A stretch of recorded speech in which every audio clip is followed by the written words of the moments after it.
Hello， 大家好，又到普度眾生嘅時間啦。今日嘅嘉賓就係林峰啦。咁好啦，點解講林峰幾十萬 view 噶啦？個網友咧都有啲疑惑，點解會娶呢個張馨月嘅咧？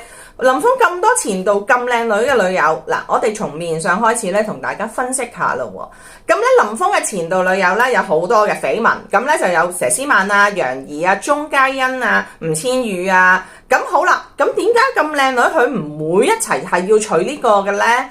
嗱，咁大家咧有一樣嘢咧，大家要知教大家睇，娛樂圈咧有一個靚女嘅模㗎，好得意啦，即係咧佘詩曼、楊怡、鐘嘉欣、汪明荃、張可頤、陳寶珠，差唔多樣嘅，佢哋個相差唔多樣嘅。呢個款嘅靚女咧，佢哋咧一係就唔結婚，一係就要嫁大過佢嗰啲，一係咧就要嫁細過佢嗰啲。嗱，楊怡嫁咗細過佢嗰啲啦，咁啊中間因為嫁個好大過佢嗰啲啦。咁林峰咧應該都唔係噶，唔可以同佢哋匹配嘅，因為佢哋個角咧個相好角嘅，大家如果兩夫妻個相好角咧，都係唔匹配嘅。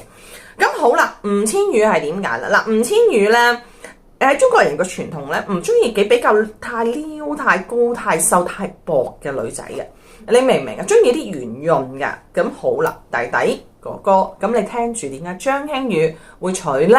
係值得娶啦，因為張馨予對眼緊要。因為如果大家咧選女士嘅眼咧，一定係要圓嘅。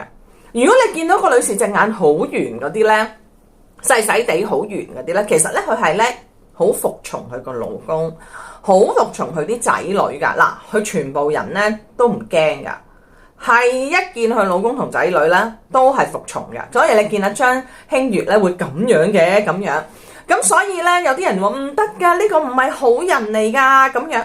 嗱，大家錯啦。如果一個緣分咧，我哋咧係唔會講好定唔好，係只會講夾定唔夾嘅啫。